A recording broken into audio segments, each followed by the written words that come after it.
Olá, caríssimos irmãos e irmãs, sejam bem-vindos a mais um áudio dessa segunda-feira, dia 10 de maio de 2021, sexta semana do tempo pascal, né? E sendo que o santo do dia é Santo Antonino. Isso.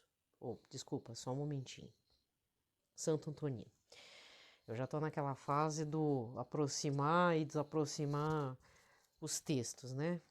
Na base do multifocal. Muito bem. O áudio, infelizmente, aconteceu um problema. O problema é essa pessoa que vos fala. Eu achei que tivesse dado o upload do áudio e, na realidade, eu excluí sem querer. Aí eu tô com um jogo de várias gravações já prontas até dia 13, né?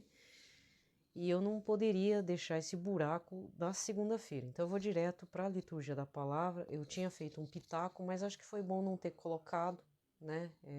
Tava 40 minutos de áudio e nem me recordo o que foi que eu falei de pitaco, né? Então vamos lá. Pelo sinal da Santa Cruz, livrai-nos Deus Nosso Senhor, de todos os nossos inimigos, em nome do Pai, do Filho e do Espírito Santo. Amém. Eu tô gravando na madrugada, já indo de quarta para quinta. Tô bem atrasada mesmo, tá? Então eu peço desculpas a todos vocês, mas infelizmente as últimas notícias não têm sido muito fáceis, né? E, falar a verdade, eu não sou que nem certos influenciadores digitais que conseguem manter o sorriso no rosto vendo um monte de gente morrendo, seja coronavírus, seja decepado aí no Jardim da Infância, seja o ataque que teve lá na Rússia contra uma escola, de novo, um jovem sentando, dando tiro para tudo que é lado, Israel atacando, o Hamas atacando lá Israel atacando a Palestina lá, a faixa de Gaza, tá uma coisa, né? Tá uma situação, fora as notícias do Brasil. Então vamos lá, gente. Vamos rezar uma oração a São José, né? Lembrai-vos, ó puríssimo esposo de Maria Virgem, ó meu doce protetor, São José, que jamais se ouviu dizer que alguém tivesse invocado vossa proteção, implorado vosso socorro e não fosse por vós consolado. Com esta confiança venho à vossa presença e a vós fervorosamente me recomendo. Não desprezeis a minha súplica, ó Pai adotivo do Redentor, mas dignai-vos acolhê-la piedosamente. Amém. São José, modelo e padroeiro dos devotos dos Sagrados Corações, Jesus de Maria, rogai por nós. Pai nosso que estais nos céus, santificado seja o vosso nome, venha a nós o vosso reino, seja feita a vossa vontade, assim na terra como no céu. O pão nosso de cada dia nos dai hoje, perdoai-nos as nossas ofensas, assim como nós perdoamos a quem nos tem ofendido, não nos deixeis cair em tentação, mas livrai-nos de todo o mal. Amém. Ave Maria, cheia de graça, o Senhor é convosco, bendita sois vós entre as mulheres, bendito é o fruto do vosso ventre, Jesus. Santa Maria, Mãe de Deus, rogai por nós, pecadores, agora e na hora de nossa morte. Amém. Glória ao Pai, ao Filho e ao Espírito Santo, como era no princípio, agora e sempre. Amém. Então vamos direto para a primeira parte não tem, tá? Vamos direto para o segundo momento do áudio, que sempre é a liturgia. Então, a partir desse ano, os áudios da liturgia têm 3 momentos. O primeiro momento, um pitaco, que pode ser uma reflexão minha, uma bobeira minha, né? Um parecer, um olhar meu. Segundo momento, a liturgia da palavra. E o terceiro momento, sempre, é a leitura de alguma obra que eu estou fazendo. Eu acho que foi esse parágrafo, até separei aqui, estou fazendo do tratado da verdadeira devoção à Santíssima Virgem de São Luís Maria Grignon de Montfort, tá? Primeira leitura é Atos dos Apóstolos, 16, versículos de 11 a 15. Embarcamos em Troade e navegamos diretamente para a ilha de Samotrácia. No dia seguinte ancoramos em Neápolis, de onde passamos para Filipo, que é uma das principais cidades da Macedônia e que tem direitos de colônia romana. Passamos alguns dias nessa cidade. No sábado, saímos além da porta da cidade para um lugar junto ao rio onde nos parecia haver oração. Sentados, começamos a falar com as mulheres que estavam aí reunidas, e uma delas chamava-se Lídia. Era comerciante de púrpura da cidade de Tiatira. Lídia acreditava em Deus e escutava com atenção. O Senhor abriu seu coração para que aceitasse as palavras de Paulo.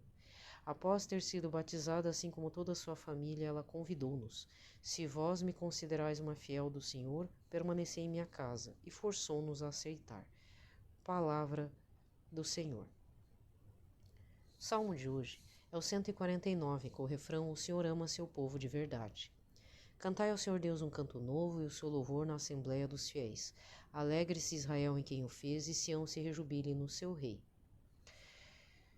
O Senhor ama seu povo de verdade. Com danças glorifiquem o seu nome, toquem harpa e tambor em sua honra, porque de fato o Senhor ama seu povo e coroa com vitória os seus humildes. O Senhor ama seu povo de verdade. Exultem os fiéis por sua glória e cantando se levantem de seus leitos. Com louvores do Senhor em sua boca, eis a glória para todos os seus santos. O Senhor ama seu povo de verdade. Evangelho de hoje, João 15, versículos 26, e vai para o capítulo 16, versículo 4. Naquele tempo disse Jesus aos seus discípulos: Quando vier o defensor que eu vos mandarei da parte do Pai, o Espírito da verdade, que procede do Pai, ele dará testemunho de mim. E vós também dareis testemunho, porque estáis comigo desde o começo. Eu vos disse essas coisas para que a vossa fé não seja abalada. Expulsar-vos-ão das sinagogas, e virá a hora em que aquele que vos matar julgará estar prestando culto a Deus. Agirão assim porque não conheceram o Pai, nem a mim. Eu vos digo isso para que vos lembreis de que eu disse quando chegar a hora. Palavra da salvação. Aqui termina a liturgia da palavra e o evangelho deste domingo, de ontem, né? Foi João 15, versículos de 9 a 17, em que Jesus, eu diria, é o evangelho em que Jesus diz abertamente que é necessário termos uma real intimidade com Ele. Mas quando a questão da intimidade é de coração a coração aberto. Jesus está está totalmente se entregando para nós e nós também deveríamos nos entregar inteiramente a Ele. Como aquela pessoa que confia numa mãe, num pai, ou naquele parente de laço de sangue mesmo, que temos aquele carinho especial para uma pessoa em particular. E quando a pessoa morre, por exemplo, a gente fica sem chão. Eu não sei se você tem essa experiência de uma pessoa que você tem uma liberdade, até certas liberalidades, assim, claro, moralmente aceitáveis, tal, liberalidades que eu digo, uma intimidade tão grande que dá para fazer uma brincadeira e a pessoa não se ofende com a brincadeira, né? Porque tem gente que é muito sensível, né? Entende? Tem pessoas que você não pode dar abertura. Agora, para algumas pessoas da família, uma ou outra, você consegue ter essa intimidade. Até um olhar a gente decifra, né? É assim que Jesus pede. Então eu vejo nesse evangelho essa intimidade em que ele diz: não chamo mais vocês meus servos, mas sim meus amigos. Então aí por isso que vem, todo aquele que pedir em meu nome, meu Pai vai, né, Deus Pai vai te conceder. Por quê? Porque é de intimidade. Chega ao ponto de ser da família. É a mesma coisa assim. Você tem aquele amiguinho, aí você chega pro amiguinho assim. Jesus é um amiguinho. Ô, Jesus, fala lá pro teu pai para eu dormir na tua... Fala pra tua mãe para eu dormir na tua casa. Aí Jesus fala: não, pede você. Eu não, pede você para mim lá. Vai lá, pede lá, pede lá. Aí o Jesus chega pra Nossa Senhora: ô mãe, posso pedir pro Joãozinho dormir hoje em casa? Quer dizer, a senhora deixa o Joãozinho dormir aqui em casa hoje? Sabe como é que é esse esquema? É mais ou menos isso. Né? A gente gosta tanto de Jesus, tanto do amiguinho, que é dormir lá na casa e gosta até da comida da mãe dele. Entendeu? É assim que funciona. Para poder brincar de videogame, para poder fazer, né, aquelas conversas, ver alguma coisa na TV. Não sei como é que é hoje em dia, né? Mas assim, uns tempos pra cá, ou até o povo aí dos morros, das periferias, ainda age desse jeito, né? É mais ou menos isso que eu interpreto. E lamento se você não teve uma experiência assim com alguém, em alguma fase da vida aí, da sua família e tudo, né? Às vezes deu briga, a gente não sabe. Muito bem. Eu também não vou me delongar muito, né? Tem bastante coisa para eu fazer a disparada dos áudios, então eu vou direto. Então aqui termina a liturgia e agora vamos para a leitura do tratado. Eu acho que era o parágrafo 138, então se em algum momento eu repetir o parágrafo, me desculpem, gente, mas é porque justamente este áudio eu perdi, então eu não me recordo exatamente qual que foi o parágrafo que eu tinha lido, tá? Mas eu vou considerar que seja esse, tá? Jesus, nosso amigo divino, deu-se a nós em reserva, seu corpo e sua alma, suas virtudes, graças e méritos.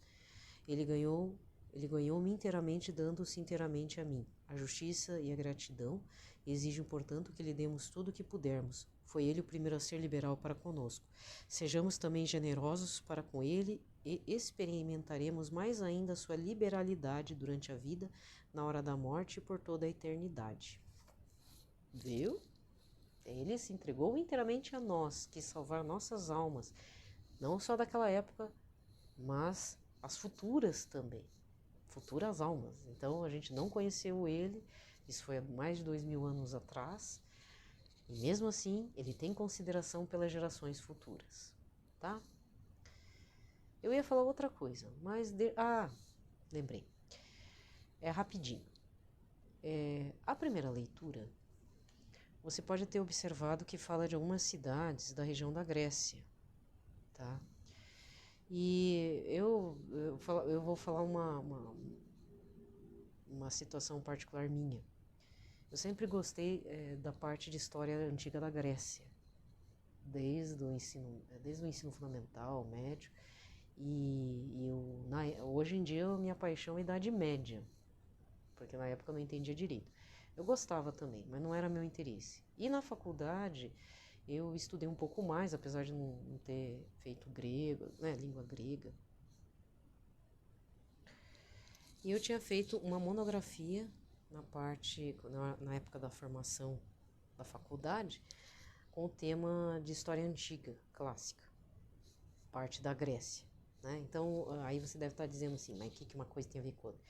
Para mim tem muito a ver, porque quando eu pego uma leitura, principalmente dessa, que vai falar de São Paulo, Troade eu não sei onde é que é, né? Então, você está fazendo uma leitura da Bíblia, seria muito importante, principalmente as cartas de Paulo, Atos dos Apóstolos, é preciso que você tenha, pelo menos, nem que seja um atlas escolar básico, assim, de ensino fundamental, né? Bom, acho que tem um da editora Saraiva, inclusive, é muito boa aquela.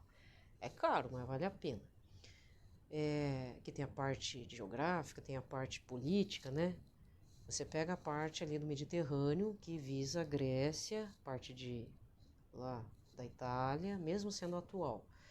Porque algumas cidades, claro, se for uma específica de história antiga, seja em qualquer língua, inglês, espanhol, né? Tá valendo também, é melhor ainda. Porque aí você vê, aqui ó, eles saíram de Troade, navegaram diretamente para a ilha da Samotrácia. Então, quando fala de Samotrácia, eu lembro sempre de uma escultura sem cabeça, que é um corpo feminino alado, chamada Nike da Samotrácia. Nike, que é a marca do tênis, significa vitória. Então, você vai encontrar essa imagem, uma escultura lá em mármore, Vitória da Samotrácia, que é uma ilha, né? Essa ilha aqui. No dia seguinte, ancoramos em Neápolis, de onde passamos para Filipos, que é uma das principais cidades da Macedônia, e que tem direitos de colônia romana. Então, aí, veja bem, aqui é o tempo de Paulo. Toda essa região ali da Grécia, e já indo para as colônias gregas, já eram colônias romanas, ou seja, já deixaram de ser cidades-estado ou colônias gregas que tinham algum vínculo com uma grande cidade-estado e passaram para o domínio romano. Por isso que se diz cultura greco-romana. Os romanos preservaram muitas coisas, até a questão do pensamento, né? Eram dominados política economicamente e até militarmente, mas muitas coisas foram preservadas ali na cultura da Grécia, e tanto é que contribuíram, essa cultura grega, para o pensamento romano, certo?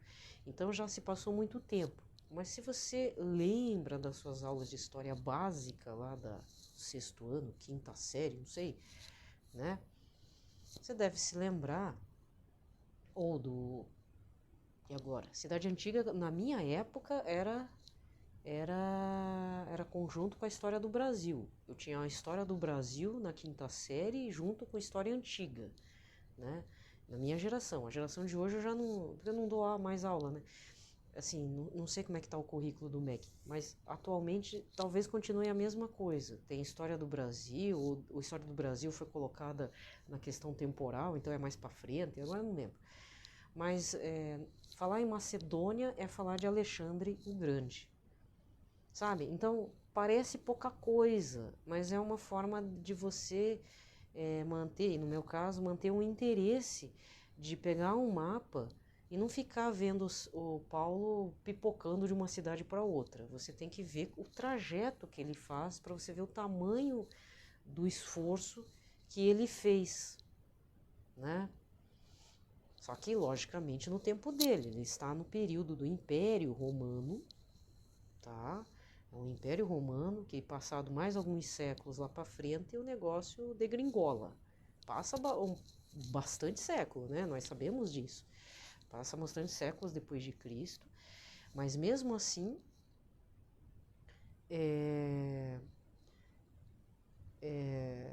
esse domínio do Império Romano, ele atinge proporções mundiais para a época, né?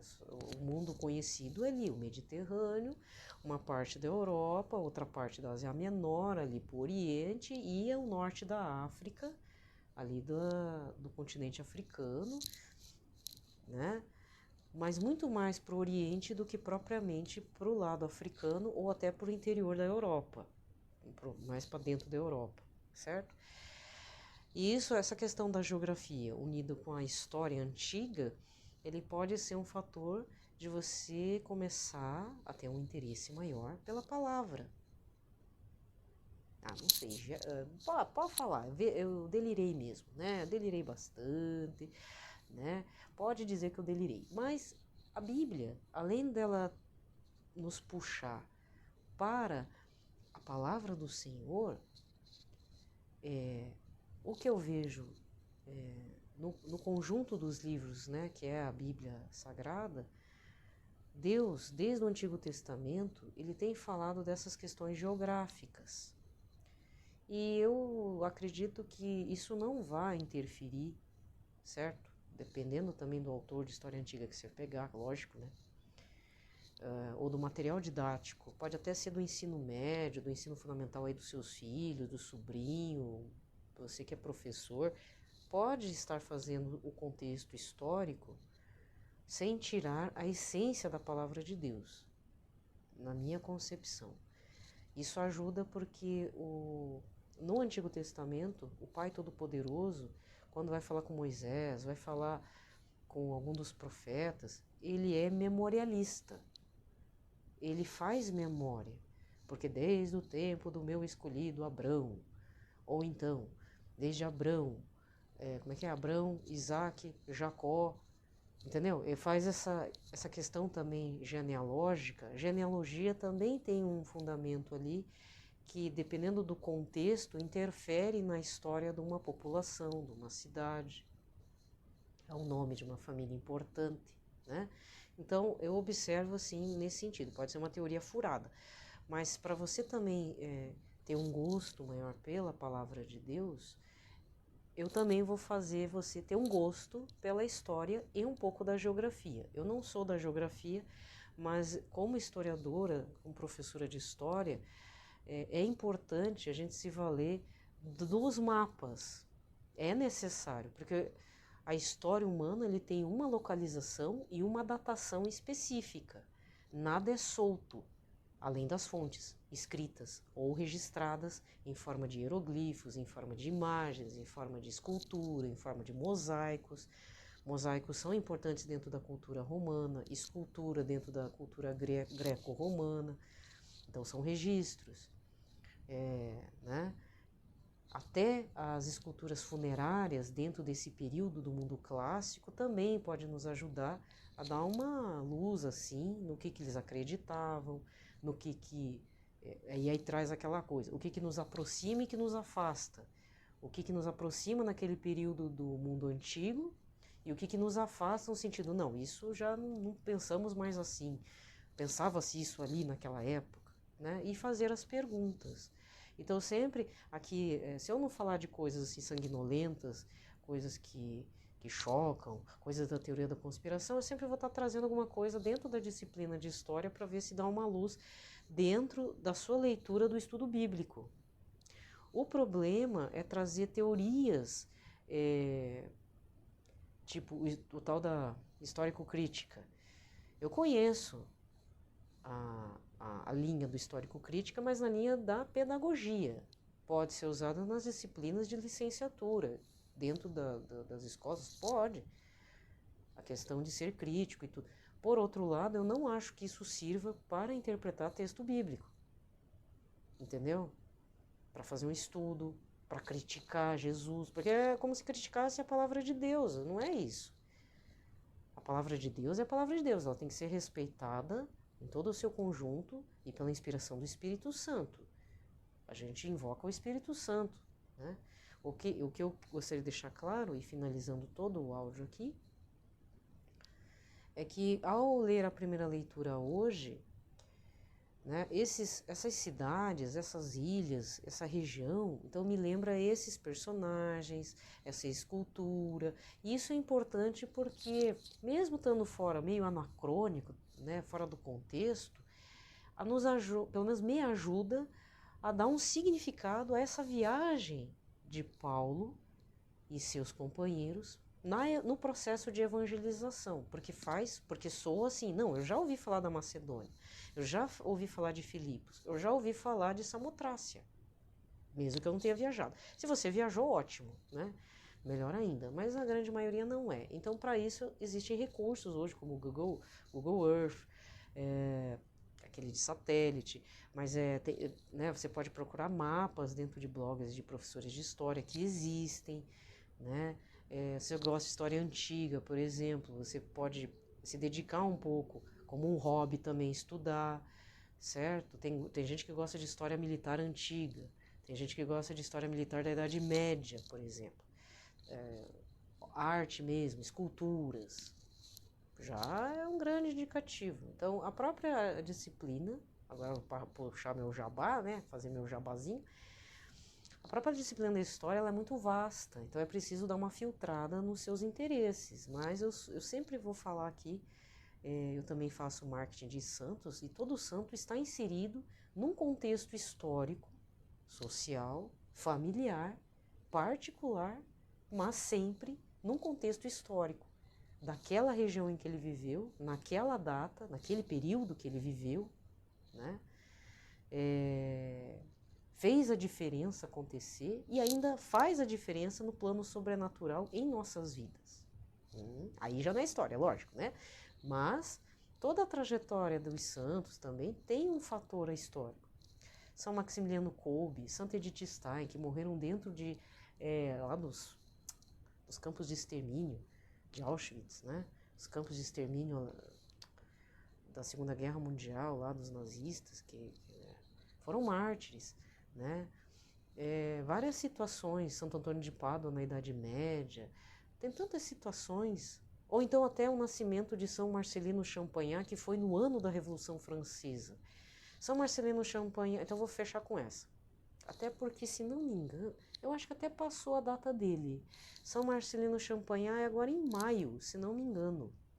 Ele é o fundador da Congregação dos Irmãos Maristas. E aqui onde eu moro, principalmente na região sul como um todo, não só em Curitiba, os Irmãos Maristas coordenam a Santa Casa de Misericórdia e outros hospitais, coordenam a Universidade Católica do Paraná, a PUC, Paraná, e seus polos espalhados no interior do Paraná. É uma grande universidade, né? Tem os colégios maristas também, fora que tem em todo o Brasil, né? Todos os colégios maristas. Mas aqui no sul existe uma força mesmo, né? Como falar de uma escola marista é falar de uma excelência em educação. Fora que a Congregação dos Irmãos Maristas detém a editora FTD, uma das maiores editoras de livros didáticos do país e que possui uma editora, um parque gráfico considerado o maior da América Latina. E tem mais de 100 anos no Brasil. E é um grupo brasileiro, né? Então, por mais que sejam dos irmãos maristas e tudo, são irmãos brasileiros. Então, fundado no Brasil. E o termo, o sigla FTD, é o nome de um padre, né? Frere Teodori FTD, Frere Teodori Duran, eu acho que é isso, né? Porque os livros maristas eram sempre voltados para a educação científica, da física, da química, até hoje, matemática. O carro-chefe da editora é sempre essa parte da matemática com o Giovanni Júnior, na física o Bongiorno, química com a Marta Reis, que é uma excelente professora de química, material didático de ensino fundamental, de alfabetização, é uma das melhores que existem, material de história também, eu acompanho bastante todo o editorial deles, são professores que seguem uma linha que eu também sigo, né? Porque existem editoras que seguem uma linha ideológica diferente, então tem que observar isso dentro aqui do Brasil, né? Marcelino Champagnat, ele é um santo que nasceu bem no ano da Revolução Francesa. Ele era muito dedicado à imagem de uma Nossa Senhora chamada Boa Mãe. É uma imagem exclusiva dos maristas. Você nunca vai encontrar a estampa, sim, a foto, sim. Mas a imagem, a escultura, você só compra nos centros sociais maristas. Você nunca vai ver a imagem da Nossa Senhora Boa Mãe vendida como uma Nossa Senhora das Graças, uma Nossa Senhora de Guadalupe, nunca vai ver. É uma imagem exclusiva dos irmãos maristas dentro das suas dependências, né? Ele sempre rezava, São Marcelino Champagnat sempre rezava diante dessa imagem, promoveu muito a educação entre jovens, é um carisma muito parecido com Dom Bosco, até o rosto dele é meio parecido também. Os dois têm uma fisionomia muito similar. Existe uma lenda moderna, não é lenda urbana. É uma lenda, não se sabe se é verdade. É possível que ele tenha sido colega de São João Maria Vianney, porque eram dois rapazes pobres, né, no seminário, e parece que eles estudaram juntos, que São Marcelino defendeu São João Maria Vianney, cada um foi para o seu cantinho lá na França, na região da França, né?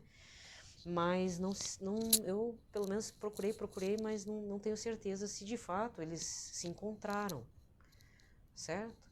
Então,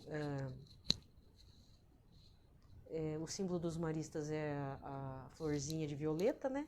Mas eu acho que é esse mês, eu tô comendo bola, gente. Eu acho que foi nesse dia 5, alguma coisa, acho que foi dia 5, dia de São Marcelino Champagnat, ou dia dos maristas, é alguma coisa. Deixa eu até ver. Eu tô marcando bobeira. Eu tenho aqui uma estampazinha, deixa eu ver quando que é o dia dele. Não tem? Não tem, só tem a oração aqui nessa estampa. E a data que ele nasceu, né? Então, mas falando que cada santo tem seu período histórico, seu momento, também tem, né? Pronto, falei. Chega! Gente, desejo a todos, então, uma ótima semana, certo? Você que é devoto de algum santo em particular, não fique só pedindo, e São Bento, ou fazendo lá a oração de São Bento. Procura saber a biografia de fato de São Bento, de sua irmã escolástica, né? Ele tinha uma irmã santa que era pedir as coisas aconteciam, né? Estou a saber, né? Eu também não sabia, porque eu não sou muito devota de São Bento. Não fique usando o santo, o meu recado é assim, não fique usando o santo como uma forma supersticiosa, só para aqueles momentos de desespero. Procura saber se é uma aparição de Nossa Senhora, procura saber o momento histórico que estava acontecendo, o porquê das aparições, no sentido assim, por que ela está dando aquela mensagem? Tem algum motivo, e tem um motivo histórico. Só o fato Nossa Senhora de Fátima, os segredos de Fátima falam de situações daquela época. O fim da Primeira Guerra e o início da Segunda Guerra, né? É uma dos segredos de Fátima. Apareceram para aqueles pastorinhos pobres na região do Portugal, naquele ano estava também para acontecer, não sei, aí eu me perco, nunca sei qual foi o mês que aconteceu a Revolução Russa comunista. Foi no ano de 1917, entendeu? E foi bem complicado. Eu não defendo a Revolução Russa. Muitas pessoas morreram. A família Romanov, a família imperial do czar, foi assassinada. Existe a lenda de que alguém escapou, mas duvido muito. Né? É que nem lá na China também. O imperador chinês não foi morto, mas viveu como um jardineiro lá nas imediações do governo. Tem lá o filme lá, O Último Imperador, você pode saber também mais detalhes, né? Depois, isso é mais pra frente. Mas entender, então, por que aconteceu uma aparição de Nossa Senhora, quando que um santo nasceu, quando que foi a conversão dele, o que estava acontecendo, o que estava efervescendo na sociedade. Então, Santa Edith Stein estava naquele processo da Segunda Guerra Mundial, ela tentou escapar depois de freira mesmo, não conseguiu.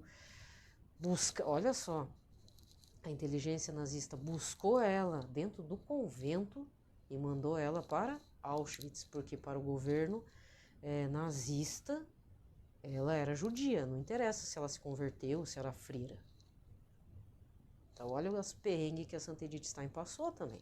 Tem um filme também, mas eu não sei se tem para o Brasil. Se não me engano, a atriz que fez Santa Edith Stein no filme é a mesma que fez a mãe do Jane Caviezel lá, do Mel Gibson lá, A Paixão de Cristo. Aquela atriz que fez Nossa Senhora é a mesma que fez Santa Edith Stein muito tempo antes, um filme, né? Tá bom? Então, deixo vocês com esse pitaco. Nem era para fazer pitaco, mas por algum motivo me comovi com São Marcelino Champagnat, tá? Então, mas procure saber sobre todos os santos de sua devoção e dos santos que te chamam a atenção. Né? Eu gosto também de falar um pouco de Cardeal Newman, porque tem a ver com o Sr. Tolkien, indiretamente, mas tem muito a ver, né? Então, desejo a todos uma ótima semana na proteção da Sagrada Família e no Sagrado Coração de Jesus, tá bom? Paz e bem.